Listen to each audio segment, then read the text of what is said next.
Wrestling Republic. Wrestling Republic. This is Wrestling Republic. Wrestling Republic. This is Wrestling Republic. Good evening from London, wrestling fans.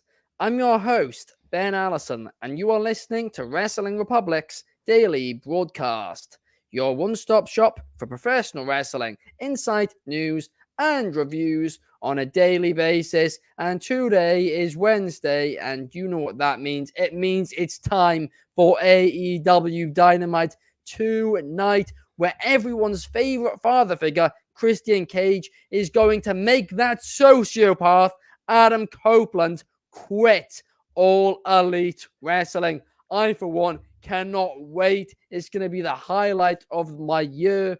I'm really excited for it. But before we get into tonight's episode of Dynamite, we've got to preview the show and also talk a little bit about CM Punk. Was everything that happened in AEW and previously before that WWE his fault or not?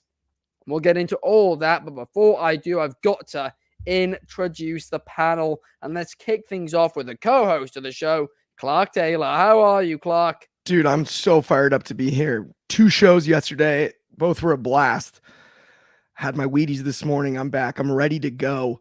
Talk about AEW Dynamite. It's Wednesday, and I know exactly what that means. I am stoked. We've got the Rated R Superstar, your favorite father figure, Ben. I quit. The real hardcore legend, Adam Copeland, ready to go. Got the word from Mick Foley. Oh, I'm so excited about it. I love it. The blinders are off too. TV 14, let's talk about it. Absolutely. I'm not going to lie. While you were talking then, there's like 10 flies flying in front of me. I live by a river. I was cooking some fish earlier, so like anybody would, I opened my window so the smell would go out, and I let in about 200 flies, and I've tried getting rid of them. It's good news not is they're going small well. enough you can't see them on the screen, so I think you're fine. Exactly. No, I know I'm fine on the screen. Yeah. I'm not fine that they're in my beard and everything. They're just flying everywhere. They'll work themselves out. Maybe if you could convince them to fight each other. Well, I actually have a theory, and I have a theory that somebody didn't want me to do this episode today, and that man's name is Adam Copeland. And what's really in that box was not a spike, but instead a bunch of flies. I mean, I can't... outside your window. Yeah, exactly.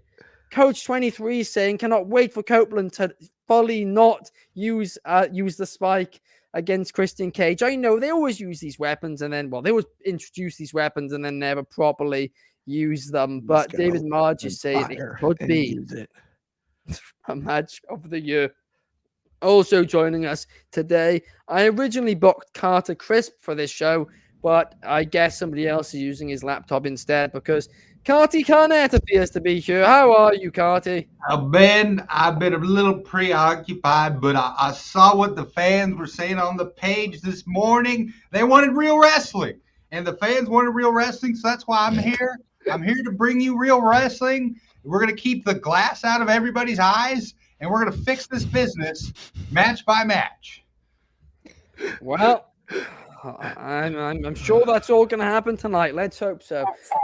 We have a comment here from Coach 23 saying, "What's this issue about casual fans?" Oh no, you can watch Take It to the Table from yesterday, from Monday if you guys want to see that absolute madness of a debate. It's all work. Oh yeah, we got David March saying we need the real wrestling. Thank you. You have a fan, Carty, but somebody else who I believe is a fan of you is also on the show today, all the way from Chile, and that is Ignacio. How are you, Ignacio? Now that we made the upgrade from who was originally supposed to be on the show? Josh. Well, it doesn't matter because it's an upgrade because we got Carty Cornett on board, so I'm glad for that. And glad to be here. Glad to be back on the show. Glad to see you guys. And Ben, I gave you 4 or 5 days I could have been on the show, and you booked me on the show where we're talking about AEW. This isn't going to be easy. I hope you know that. Classic panel. Let's get right into it. It's unsafe. Absolutely. I mean, kindergarten. I bet Soul's going to be furious in the comments if he's watching. We The have AEW flag bearer, our local AEW flag bearer, Soul. I'll go easy.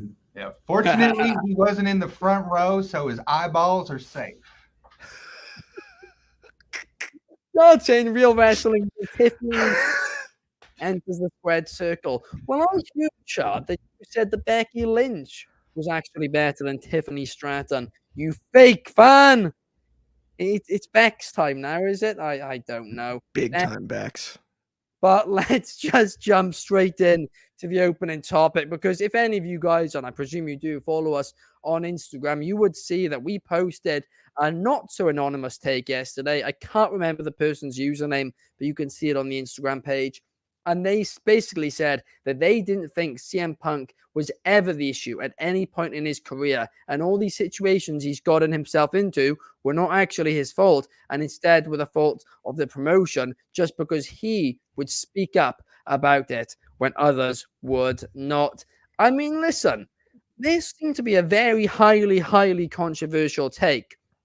But in all of these incidents isolated, it seemed to be about 50-50 split every time about, people saying whether things were his fault or not. So I'm not sure why now putting them all together. One we could definitely say is his fault is when he took his ball and went home. He chose to go home the first time. He did. But was that WWE's fault? Did they, decide, hey, hang on a second? Their fault if he took his ball and went home. Because he felt he wasn't being treated right. And it was his decision to leave. But actually, it wasn't his decision to leave. He wanted a break, and Vince McMahon fired him on his wedding day. If the actual, Now, whether or not he was ever going to return is another question. But Clark, what's your thoughts? I mean, he left. He left. Not only did he leave the WWE, he left pro wrestling. Took his ball and went home is a total cliche. But so what? He went to fake wrestling. Exactly what he did. He was like, I'm not playing anymore. I don't like this. I'm not playing anymore. I'm going to a different sandbox by myself. Not even going to play with the same action figures. Totally different game. Started building sand castles instead. Went to the UFC, wrote comic books, did his own thing. It was awesome. I loved it. But it also made his return more impactful. It gave mystery surrounding him. I mean, I'm a golfer. I'm a golf fan. If anyone knows about Anthony Kim, it's similar to me. Polarizing, absolutely electric. Love Anthony Kim, one of the best young players in the world. And then in 2012, he disappeared. He just came back this year. It's like the biggest news story in golf. Guy has no chance to contend in a tournament that he tees it up in, but he hasn't played in 12 years, and every single person loves him. So that's where he is at this point. And that's what Punk reminds me of. It's not Anthony Kim's fault that he got injured a bunch. It is his fault he stayed at home for a decade. So if you choose to stay home, you choose. Well, he didn't stay at home for a decade, did he? He was working hard on a bunch of rubbish movies and comics. Sure. Learning how to fake fight. He's staying out of a professional wrestling ring. He did that by choice. That is Punk's choice, not anyone else's. Nobody forced Punk to do that. He could have immediately gotten another gig wrestling almost anywhere in the world if he wanted to leave the WWE in the first place. Just like he could easily get another gig when he left AEW recently or was let go, whatever we'd like to call it. Blame who you want to blame. But you were blaming AEW for that. They let him go. Rightfully by so. AEW let Punk go. Punk left the WWE, then they released him from his contract. It's two different situations. Punk made the conscious decision not to stay on the road and to take his ball and go home one time. The next time there was the big review, and then the announcement was made. Tony Khan, I feared for my life, whatever. We all remember it. It was a goofy time in wrestling. But at the end of the day, it's not that I'm blaming AEW or AEW is bad because they let him go, but they made the conscious choice to let him go, just like Punk made the conscious choice to leave wrestling for 7 years, not just the WWE. Let's not forget that. And I'm a huge Punk fan. He's from Chicago. Nobody was more stoked to see him return both times. Both times. You got me twice. I still like Punk a lot, but that doesn't mean that it wasn't his fault on some and maybe not on others. Things are more complicated than that, right? It's not just one or the other. Yeah.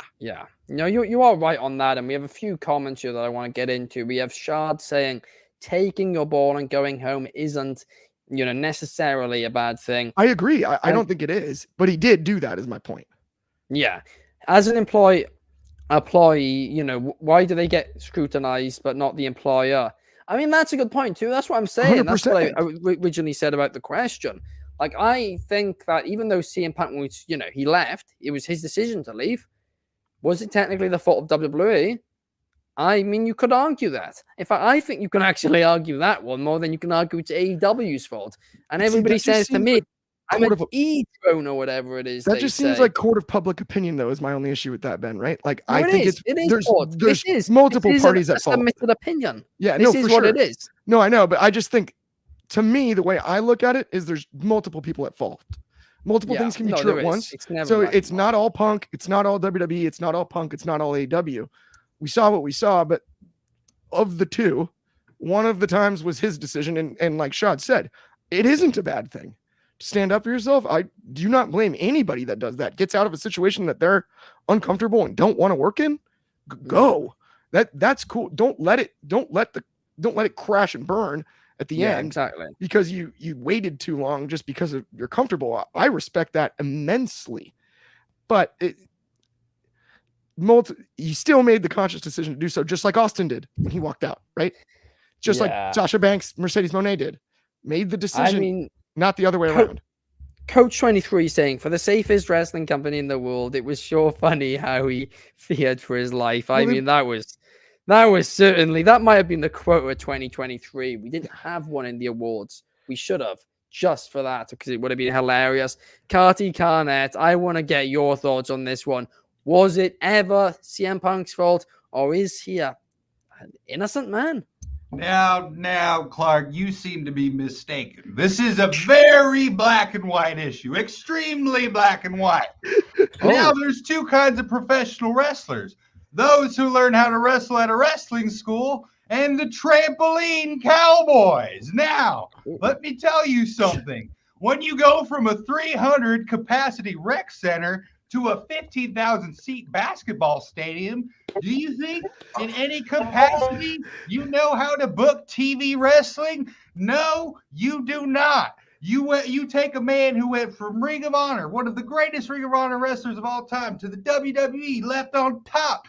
He knows what he's doing. There's one group of people who doesn't. It's the dang old buckaroos and the jungle brat and all these kindergartners. And every single time this man comes in, he notices things are operating unprofessionally, and that's what he does. He calls it out.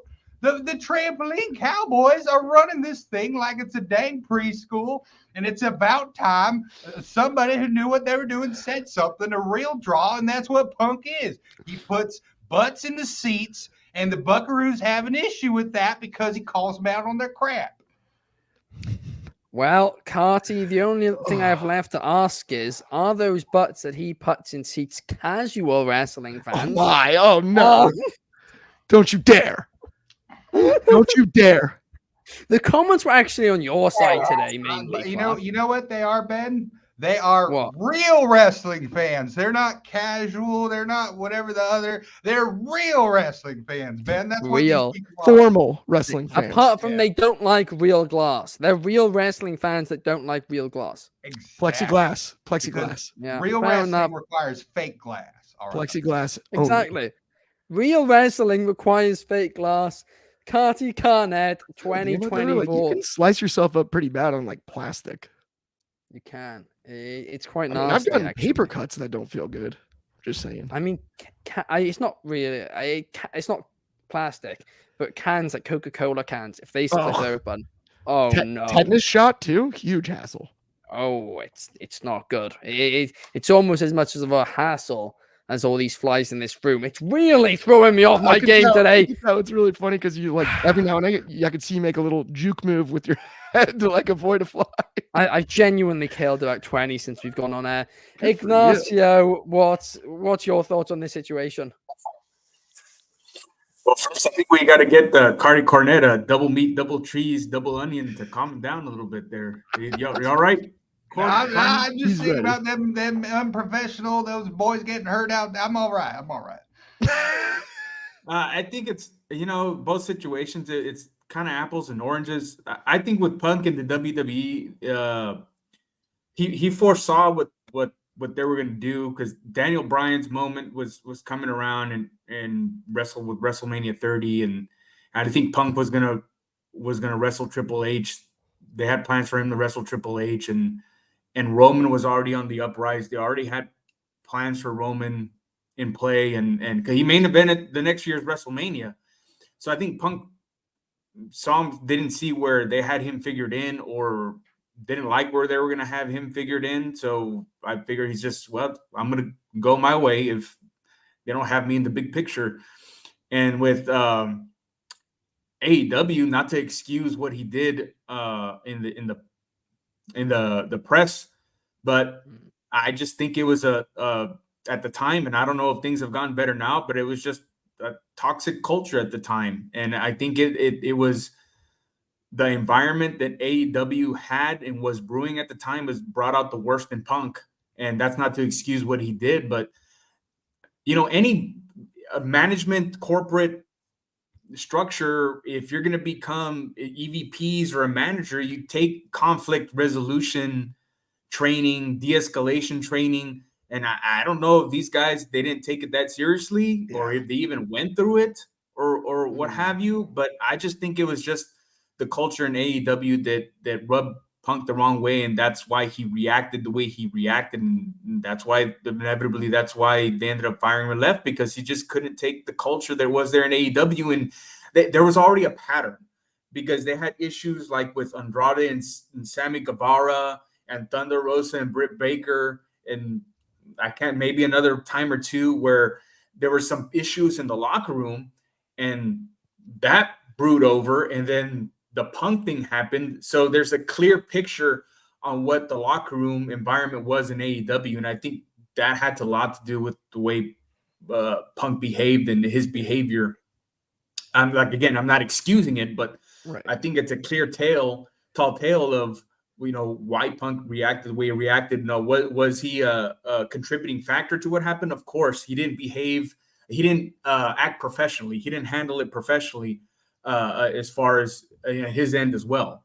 But I think it's just, a lot had to do with the way he reacted was the culture in AEW. And I don't know if it's gotten any better. Hopefully it's gotten better. But I just think that the primary contributing factor was the locker room environment. Yeah, I think it's actually the muffins look good. You'd have thought those would have cheered him up. Yeah, you would have. I mean, Mindy's Bakery, right? I feel like at some point I'm gonna have to take a trip over there just to try out these Mindy's Bakery. It's great, but they're actually closed 2 days a week. It's kind of wild. It's like exclusive. It's really boutique. It's cool. Really? Yeah. Right. Is it a bit expensive then? And not only that, whatever they make in certain items, as soon as they run out, like that's it for the day. Like if you went in for a cinnamon roll and they're out of cinnamon roll, that's a bakery. Well, that's how a bakery works. Yeah, but I mean, like, I think they only do like one shot at the bake. Like it's really small. It's cool. It's like very boutique and like shishi. But it's a cool spot. Must have had some stuff left at the end of the day for Mr. Phil Brooks. It's like wildly expensive too. Oh no, you can order in advance. That's one of the things. Like you can order in advance. They'll make up a box of stuff, so they probably had that ready for him post show. So maybe I just go to my local bakery and call it a day. Probably cheaper. On that note, let's look in the comments. Coach 23 saying he loved it when Punk called out the so-called wrestling journalists during that media scrum. I actually didn't, despite the fact that I'm not a fan of the wrestling the dirt sheet culture or whatever. I didn't like it because he made. I mean, the reason I don't. People know I don't like it when people lie. And CM Punk just went in there with an agenda and lied to try and get his agenda across and was very quickly fact-checked during it. It was the most embarrassing moment of the press conference for him. He came in, he had a plan of what he was going to say, and he accused a journalist of something, of being friends with somebody out of everything, and they're not even friends with them. I thought it was very stupid, despite the fact that she hate the dirt sheets. But yeah. I mean, yeah, on that one, I think we got to give them a pass. But Clark, I want to now move on before I swallow any more flies and talk to you. It's bad. Honestly, there's like I don't understand like how I swear this man he didn't even get in at this point. Like I thought I got rid of them all. Then I just see one flying in front of the Maybe light. it was like a nest. It's not. Sorry, I It's don't because know. I live by a river, so they all just fly up as soon as the windows open. And I mean, we have a David common- Modge has excellent advice on the fix. He's 100% right. He's absolutely correct. That works. What is it? It's after you get Apples. sorry. Oh, Okay. after you get a bowl, put the apple cider in a drop dish soap and put a piece of plastic wrap over the top. Secure it with a rubber band and poke holes in the plastic. He is 1,000% correct, and that'll trap him. Oh, It works like a charm. That is a really good old school trick. Monster shout out, David. I might have to do that. Shard saying I'm living in the jungle. Well, I might as well be, but somebody who will not be living in the jungle tonight and instead will be staying in with the heights of royalty as a champion, I believe, is Kazuchika Okada, because he is taking on Eddie Kingston for the Continental Championship, and it's only the AEW belt he's fighting for. I thought these 3 belts were no longer, mutually exclusive. I thought if you won one, you won them all. Apparently not, and the fact that they've said it's only for 1 belt tells me that Okada's winning. Listen, I'm excited for this match, and I've said it before and I'll say it again. This version of Okada with the Young Bucks, I didn't see it coming, but I love it. On paper, it would have thrown me off a little bit, but it's working so well. It's a unique, different way to bring somebody into your company, Cool. and I think it's actually the perfect way to do it. Now let's put a title on him. Let's make him feel important, and let's keep seeing that elite entrance where they do the coin flip and then it's the transition. It's really good. It's lovely. What are your thoughts, Clark? I agree with you that Okada is going over tonight. It's one of my favorite types of matches on paper, though. It's not necessarily 2 huge guys, but they're both of size. It's going to be a slugfest, and I love slugfests. I want the strikes to be stiff. I want that Rainmaker to be stiff. I don't know if Eddie Kingston's got the full flip in him, but that would be delightful if he does. Oh. 1, 2, 3 in the middle of the ring. Okada goes over. He's your new champ. As far as the AEW belt's concerned, I actually like that they're splitting them up. I don't hate it in the least. And Okada should have a belt around his waist. What's the point in it then? What's the point in the belt? The fact that he's a 3-man, he is holding 3 is bigger for Eddie, I think, than the fact that he's holding a unified 3. Yeah, well, what's the It's point not in the the same thing. Continental belt, though? That's what I mean. No, the If it's Continental not- Crown tournament, the point was for all 3 belts. And you defend them for different reasons. I don't think he needs to defend the this other belt, 2 what's on the AEW. purpose of this belt? Because they introduced it as the purpose is that this belt will represent all 3 companies. That's how they said it when they introduced So the belt. Okada will likely defend Funny. that with all 3 companies leading towards Forbidden Door, considering that's coming up. He'll likely defend it in all 3 I don't companies. think they'd be splitting them if that was the case. I think they would, actually, because Okada's going to have a title defense at Forbidden Door now, as opposed to not. And so can Eddie Kingston. And that's cool, Well, too. that's not. I'm sorry. That's you can't. They the would have made it reason one for belt. having a There's a reason championship he's can't be carrying that all it'll be on 3. one show a year. There's a reason he's carrying all 3. It's pro wrestling. Come on, man. It Well, doesn't matter it's just that another pointless mid-card title. And I said this, and you're just everyone's like, "Oh, anti-mid-card stop title. I complaining." disagree on I'm that. I right. think mid-card titles are important to a show.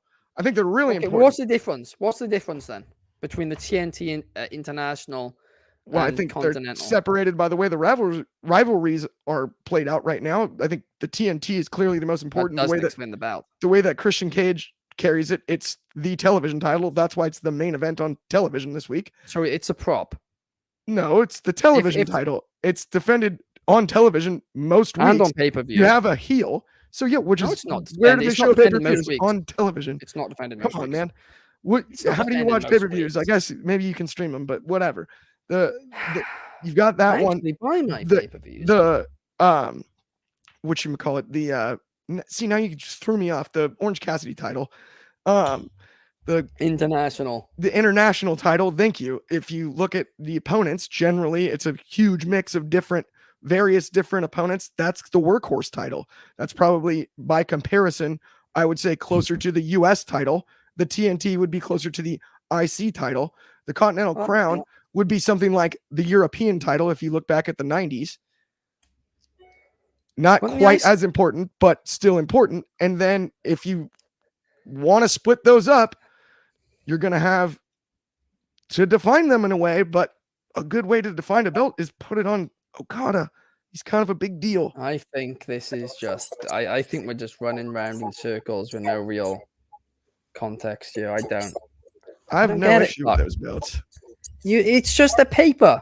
They're paper belts, seriously. So is the US title. No, How it's about the not, because WWE there's only tag one titles? mid-card title. And I already have an issue with the mid-card titles, full stop. But I understand it when you only have one for each brand. I get it. When you have 3 for one brand, it's insanity. It's insanity. We complain about roster size. There's got to be enough belts. No, that's just Not giving an everybody. issue. I thought you were against everybody winning. I'm not against everybody winning when It's you very un-American. break down of what you. we have right here. I don't think everyone deserves a participation trophy, but by no means That's do I what it think that's is. what we have. I mean, if you look at Oh. great UFC cards, you'll have 3 title fights on a UFC card. Why can't that happen and work in a They're weight professional wrestling classes. promotion? Weight Okay, great. classes, If so you it- define what the mid-card title represents, the international one being international, you're going to challenge talent from all over the world. TNT being about the television product. And then you have the Continental Crown one, which is about the tournament and is more of the strong style type wrestling, that stylistically speaking, as long as that they're defined, I don't mind. I didn't mind the cruiserweight title, the television title, and the United States title on WCW. In fact, I loved it. Because you'd get 3 great title matches before your world title match. And if the tag team division is a little bit stale at the time, for example, if you have the Outsiders carrying the tag belts and they're also involved in the main event feud, then you aren't forced to force feed people the tag team division. So I don't have an issue with the extra belts thing as long as they're defined. And I would prefer, if we're going to do the rankings, that the rankings are specific to they're the gone. belt. They're gone. They're gone again. I understand that. They're gone again. But if we are going to do them, that would be a solution. You get rid of them every other week. You can But, assign them to a belt. I agree, though, Clark. I actually agree with that. I actually don't think that it would be as bad if they did have it per belt. And I also don't think it would be bad if the titles literally did what you said they do, but they don't do that. The TNT title isn't a TV title, right? The International Championship is a workhorse championship, but only because Orange TNT Cassidy is a holding TV it. station. Oh, come on. Come on. I had You to. can't just have a TV title and then Low-hanging defend fruit, it my everywhere bad. else. Right, anyway, guys, what you also That was can't have corny. is links everywhere, and these days there are links everywhere. But we've teamed up with our good friends over at Next Level to come up with a solution for you. Go to nxconnect.me/Wrestling Republic to see all our content across all platforms, all linked in one place. One easy place. You can see all our social medias, all our content. It's easy, it's free, and just in case that wasn't enough, you have a chance at winning some tickets to WrestleMania Night 2, the Raw after WrestleMania, and a hotel for both nights. Click on that link, scroll to the bottom, and it'll explain to you the giveaway details there.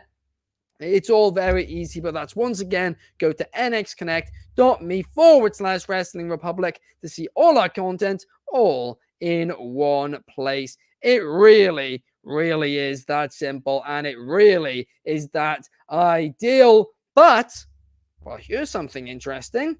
It appears we've lost Carty Carnett, but instead Carter Crisp is here. Hello, Woo! Carter.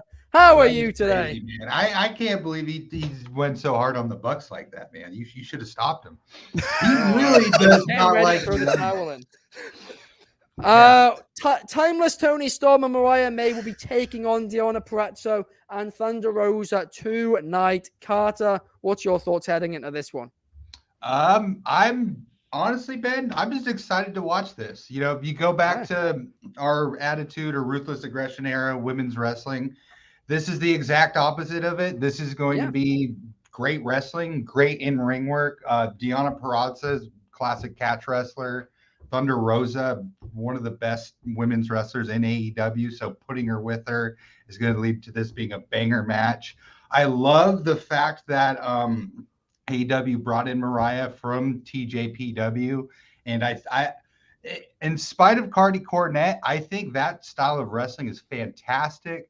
It's super entertaining. It's safe and it's just fun to watch. So the fact that we're bringing her she learned how to wrestle over there, and we're bringing her back to America, or I guess AEW's international. I'm going to have to correct you on that. She did learn in this great country of England, but then she yeah, she went over to Stardom after, right?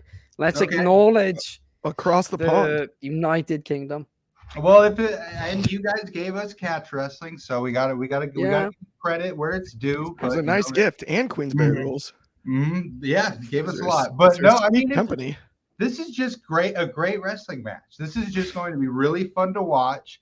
And to go against you, Ben, it's too bad there's not a set of women's tag titles. So Tony, I want tag titles. Belts. I want that. I'm going on a show after this to argue that, actually, but I agree, Carter. I agree. No, but I not just tag all the titles in the world. I want to see the hardcore title, the 24/7 title. I have the New Japan page open. Do you know how many titles there are over here, Ben? I have a problem with that. There's a global I-95.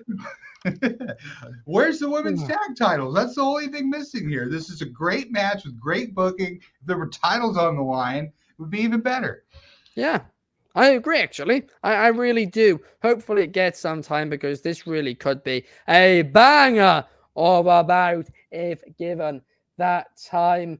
I mean, we've got Coach 23 in the comments saying the funniest title in Tony Khan's company is the ROH TV title when Ring of Honor doesn't have a TV deal. Oh, that is quite funny indeed. We have Saksam Singh saying something to tackle that problem would be to add a stipulation with a particular title belt. Exactly. That's what I've been pitching for months. I've said it on this show over and over and over again, and they just introduce more with no stipulations. But before I lose any more brain cells or breathe in any more flies, let's leave that title topic alone. But Carter, I agree with you completely, but let's bring in Ignacio, because I want to talk about Chris Jericho versus Hook tonight. Well, it's not on the title situation yet, because isn't this match for another title?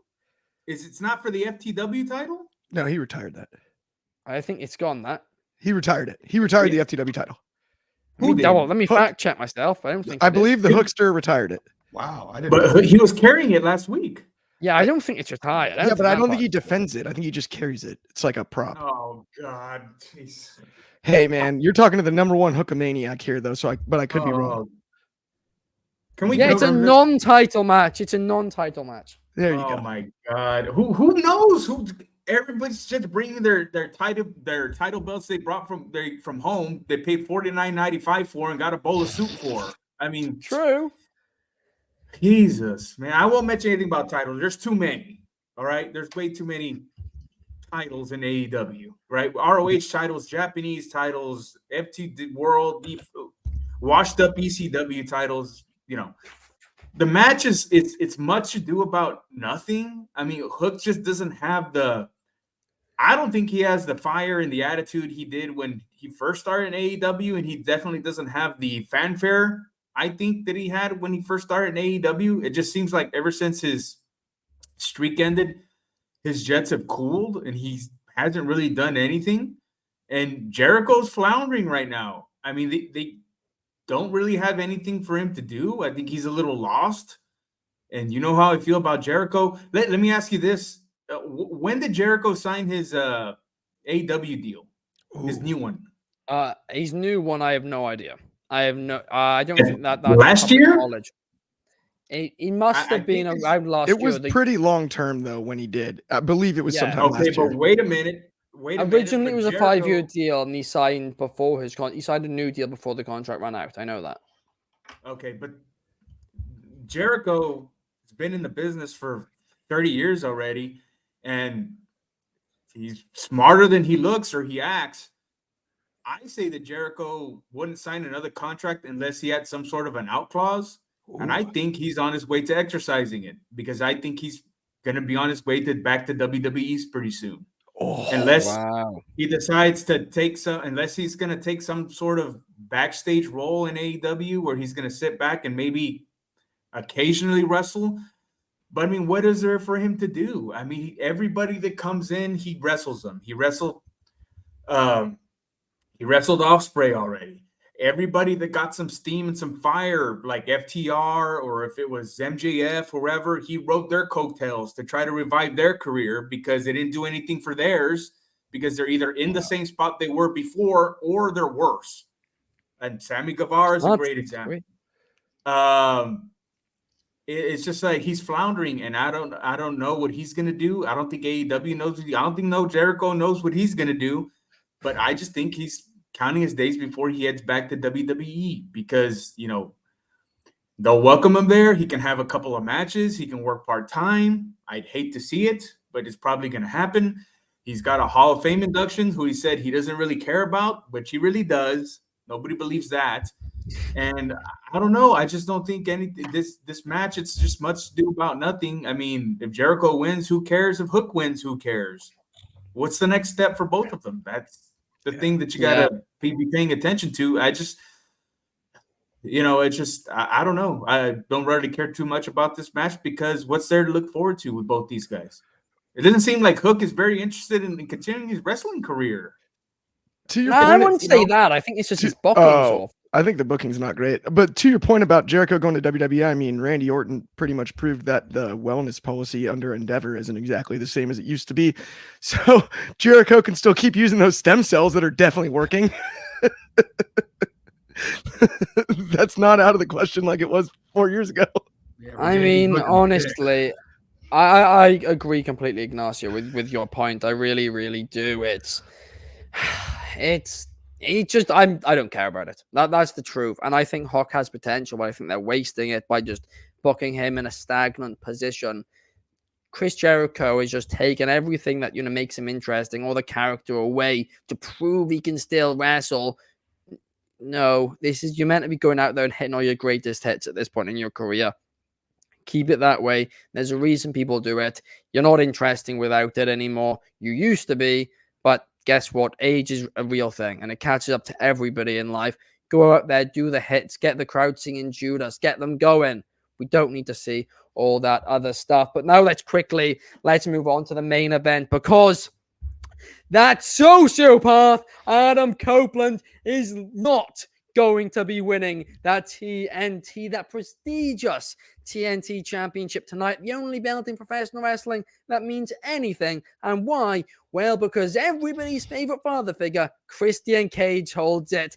And the second he loses it, that title loses all value. It's as worthless as most crypto coins are. Honestly, tonight we're going to see everybody's favorite father figure make Adam Copeland, the sociopath, quit. And I'm going to be watching it with a smile on my face. I can't wait. What about you, Carter? Ben, I'm going with Edge. Or sorry, that's the wrong name. Adam Copeland. Adam Copeland. Oh, you're wrong. I'm going. Rated R superstar. You know, I think that's time the family got broken up. I don't know how it's going to happen. Christian's got a whole family, a mother, a father, an uncle, a son, a cousin. Nick Wayne, who may have had the worst wrestling match of all time. You can check it out on Cage Match. I'm going with Adam Copeland. Adam Copeland is going to break this family up. He's going to get Nick Wayne on the right track, and Christian is going to. I don't know what he's going to do with Christian, but he's going to fix him by making Christian quit. That's what I'm going with. You know, Copeland didn't come in here just to mess around. He came in here to make a big splash. He's one of the best wrestlers of our generation, and I'm going with Copeland. Not to just go against you, Ben, partially to go against you, but because I genuinely think he's going to win. I think you are absolutely wrong on multiple things there. Firstly, Carter, I didn't realize you were a home wrecker. You want this man to break up a perfectly good family, a beautiful family, the ideal American and Canadian family in Christian Cage, Mama Wayne. Let's play to her, shout out. And Wayne. Also Nick Wayne. I mean, together, these guys, honestly, all of those, American families, I think you can take some notes. Put down your burgers and pick up your TV remote and watch some Christian Cage. Get into shape and bring back turtlenecks. It's as simple as that. Ignacio, what are your thoughts? Thinking Yeah, I think Christian Cage, this match, first of all, this match with the individuals that are involved in it, it has the potential to be very good. If they let Christian Cage and Adam Copeland call the shots and run this match and produce this match. But who knows, because it's Tony Khan's company, and if he's involved, who knows what's going to happen? Kind of clowns and jumping out everywhere or whatever, and I don't know. Doink run in, by the way, if you got that on your bingo card. Wow. What's that? I said a doink run in. I did not have that one. Doink run in. Who knows, with a big, hammer, whatever. But I mean, if they let the professionals produce this match and run this match, it has the potential to be very, very good, because it's Adam Copeland, it's Christian. They know what they're doing. They're both professionals. Christian's just doing a phenomenal job in AEW. One of the best characters, or probably the best character in wrestling today. But I think at the end, they're going to have Christian go over, because it's like, okay, Christians, they're on this roll. And if Adam Copeland takes the title, then where does this faction go? What avenue do they take? Who do they enter in a program with? What titles do they go after, or whatever? They can screw Adam Copeland out of the title somehow and still protect Adam Copeland, and he can live to fight another day. Yeah. He can take a break for a month or two and then come back, and go after another title or start another feud. But, if he ends up winning, then where's this faction going to go? Which I think a baby face that they really want to build and get over should be the one to take the title off of Christian. And who is that? I don't know who they're trying to put over, or what they're pushing, or whatever. Nobody seems to be on fire right now. But I think it's going to be Christian Cage. And if they let the professionals handle this match and produce this match, I think it's going to be very, very good. And I hate to bring this up, but who's in this match? 2 ex-WWE guys who were there for 20 years, who are over 50 years old, main eventing tonight. I mean, that poses a little bit of an issue, that we don't have some top homegrown AEW stars in this main event. It is in Toronto, though, man. So 2 Hall of Famers too. That's hard to. I hear where you're coming from, but I also don't think it's like every week. There are some stars in AEW. I think in the long run, like, you can't have sustained success repeatedly doing this, to your point. But it is Toronto. It is still fresh that Copeland was signed, right? Like, it's funny to me, like, people kind of like started writing off this storyline, I thought, way too early. Like, they've only truly had one full match. Yes, it's 1-1 because of the contract thing, and I love the way they pulled the flip. Couldn't be more heelish. I have no doubt in my mind that in Toronto, what you first said, Ignacio, that they let the pros do this. They will lay out this match. And I've been thinking about it all morning and was so ready to bug Ben with my pick. And then I thought about it even further, and I go, no. I'm not just going to say Adam Copeland. I'm going to really bug him. I'm calling neither one says I quit tonight. The finish of this match is going to be so violent that they are both removed from the arena on stretchers, and the match is a draw to set up for the big final blow off, because then it's 1-1-1 between two all-time greats.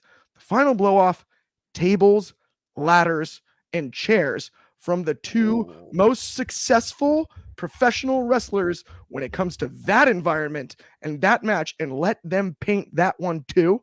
Let's do it twice. Get the juice out of it. Put it on a poster for us.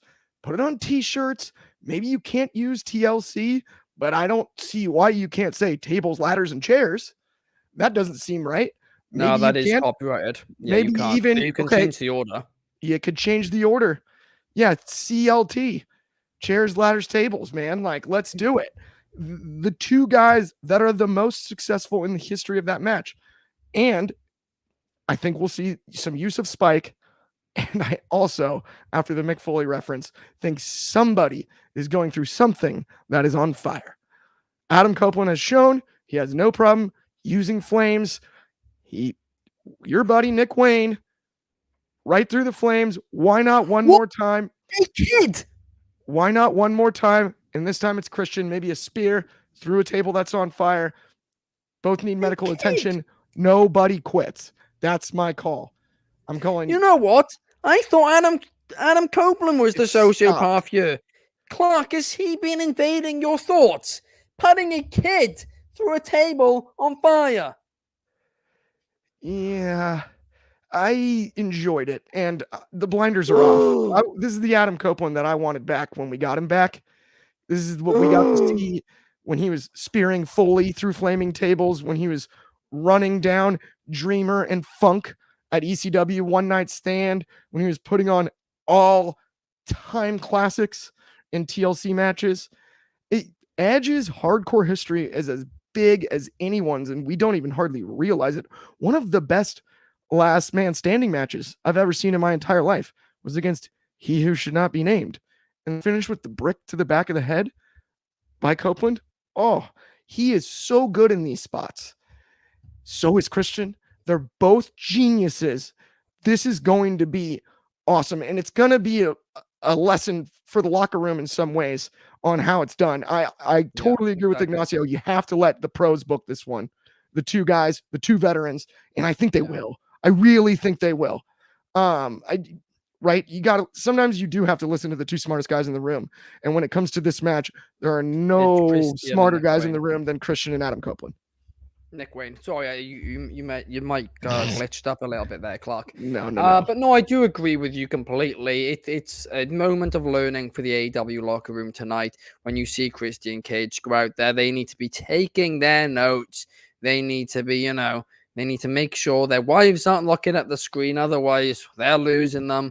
Christian Cage's appeal is just off the charts. Somebody's saying in the comments that Mama Wayne is actually taller than Christian Cage. Well, she clearly loves a short king, and so does everyone else.